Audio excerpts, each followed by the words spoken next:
welcome to Alchemist Mim, and this is Alchemist Jen. Awesome having you here today. I hope you're having a good one, and thank you for joining me.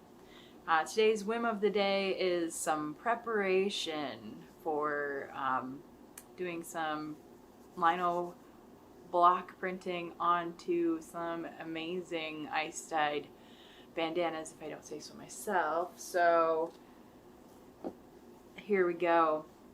So what I did was move my little sketchbook right in front of me, even though I did it while I was on camera and didn't show you any of that. So that's pretty clever of me, but you know, we're just making this stuff up as we go. So here we are. So I have some fabric that is ice dyed. So I have done this in, I think I showed these before, so we'll do a nice little reminder. Or if this is the first time you're seeing me and you have no idea what I'm talking about or that I exist, welcome. So I've got these 24 by 24 inch bandanas that I'm making. So I'm going to stitch up the edges. So they are physically a little bit bigger than that right now because the edges have not been stitched. They're raw and beautiful. So here is the next one.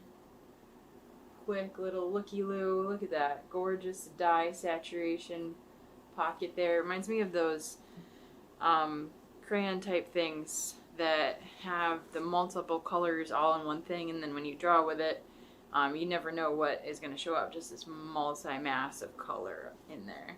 That's what it reminds me of in the moment. You might not know what I'm talking about. You might. It's all good. And this is the final piece. So they all look a little different where their color saturation is. So this is all taken from one large section. I think it's at least 1.5 to 2 yards of cotton fabric that I have. I use I think this might have even been prepared for dyeing Kona cotton, often used in quilting. I like the fabric. I find that it's thick enough. It's not too thin like a muslin end up being, and sometimes you can see through it. It makes really nice tapestries. So I figured it's also soft enough for bandanas. So I like bandanas that are just a little bit bigger than your average bandana, so you can tie plenty of room to you know, get in there and make the knots and stuff that you need. A little more dexterity friendly, because I just made that up right now. Yes, I do that too. Super fun. Follow along for more. Subscribe even if you want to. Whatever. I'm a little cynical and a little sarcastic, so I hope that keeps you coming back too. Alright, so I have this amazing little pouch that I have. It's just a nice suede-ish pouch, and I have some tools. So this, I'll show you the edges, the blades for, but this is for printmaking. I'll show you everything that's in my pouch apparently. Pencil sharpener. A little rectangular used eraser. A kneaded eraser. Kind of grimy but fun. X-Acto knife. It is pink as well. Yes. I have some pencils. This came in a nice little set at one point. And is there another one? And there's two different sets. So I have the green ones and then the other one. Can you tell which one I use more? I like the HB a lot. I find it really works well for transferring and drawing images for printmaking. So I probably just need to get more of the HB. But the other ones I have anyway, they are 2B and 2H. And then this one is a layout pencil, so I'm not really sure where that even came from. It's all good. I'm pretty sure I had some reason for it. Probably came with the set. I think that sounds appropriate with the thing, and who knows how long I've had it. That's how it is with art materials, is I usually end up with things or don't remember when I got them or how long have I had them. I have another sharpener, a little guy. The other one has the two two spots so you can change that length of that tip of the pencil, and a bone folder, because everybody has a bone folder. Alright, so next up, I think I'm going to take the plastic off this because I feel like it is going to be shiny on the camera. And then I was going to think about like doing that beforehand, and I was like, I'm going to make a show of taking this plastic off on camera. So here I am, this brand new block. Terrible sound. So it is Speedball Speedy Carve. I really like this pink goodness for printing on fabric because it's flexible. It's crazy flexible, and it's really soft, so it carves super well with one of these. Again, I'll show you the gouges there. So it does really well with that. I don't have anything fancy yet. It is on there. I've got things on my dream list for some beautiful printmaking tools and to play with some different types of blocks. I've done other kind of blocks before, but this is the ones I'm kind of in love with just because I can do both paper and fabric, and because I'm also making my own paper, it's made out of cotton, so it's kind of like fabric anyway, so it works well for having the just the depth and flexibility too. So this is a nice one. This one is, let's see, it is 6 inches by 12 inches.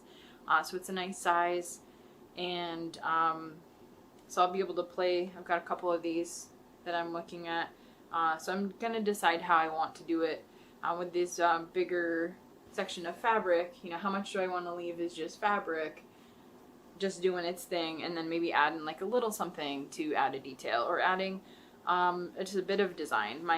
Some of my thoughts were to have something that kind of went on the corner but then left open spaces so that I could change what was in the open spaces. So I have maybe like a type of, you know, flourish of a design, and then something else that I change out. So it still looks like it's part of a series. It still looks like it's part of a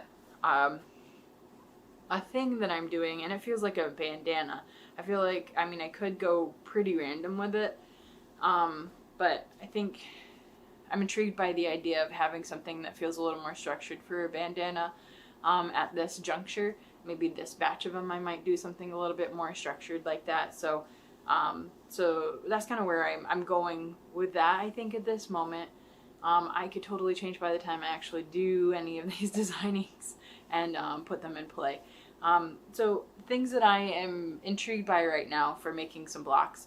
Again, these are blocks that I will use in multiple formats. I don't like to do, I mean, I've done things that are part of one line of printmaking. I made a little book on the octopus wearing many hats, and that one was very specific about the illustrations that I used for that book and the story I was telling. But I can still use those to make a patch, so I can do little patches that people can, you know, adhere to, you know, clothing or hats or things like that. So I like things that can be reused and repurposed into things, or maybe pulled into a different design later.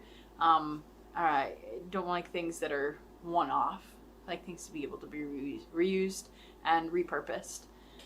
So as I design, I'm looking at that and thinking through the future of these blocks and how I want to do them.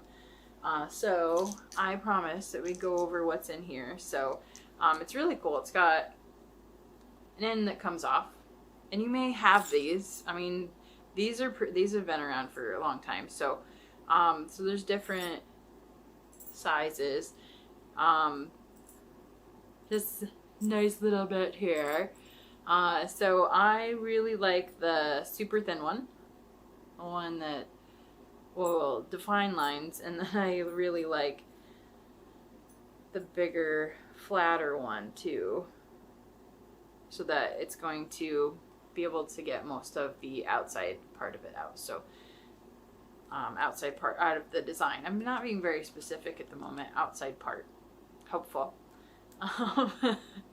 So you unscrew that, it goes in, and then voila, you have a fancy shovel. But the nice thing is that you can put the rest of the pieces back inside it, so it's all together. It's all ready to go. You're ready to carve, and these are beauties. This is by Speedball. So they make really good tools, ready to use. Of course, that is also by Speedball too, and these just really work well together. I think I've seen a lot of different reviews of other printmakers, and they enjoyed the combo as well. There are other lino block, medium that's going to be harder to carve, and then I find that the stronger tools, maybe more like a carving for almost a woodworking focus, ends up working a little bit better because you can get different angles on them. They're either palm tools that are going to have like more of a nub here that you can push with your palm. There are other ones that you'd use for wood carving that you'd use a mallet with too. So it's this whole world of awesomeness, being able to carve stuff. And the cool thing about being an artist, of course, is that you're carving your own path. Made a pun there. So you're carving your own path. You're gonna do what you're gonna do, and I think that's super important. And it's really the way it is. So I mean, it's not about copying other people, or I mean, you might follow somebody and try to figure out how they're making something so you can learn how to do it. But go after your own thing. Go after your own dream. Make your own stuff. Make what comes out of your heart. And yeah, that's kind of my 2 cents of the day. So carve your way through what your art medium is and your art expression is, and go for it. It's important. It's important for you. So that is the whim of the day. I got some sound effects. Yay! I apparently have extra musical instruments, so I've got this, and then I can make a plasticky noise, and then of course I've got my kazoo. And so you're welcome. I do hope you're having a good day, and I'll see you next time for the next whim of the day. We'll see where it takes us. I'm not sure what it is yet, but I'm making it up and I'm having fun. I hope you are too. Thanks. Toodaloo.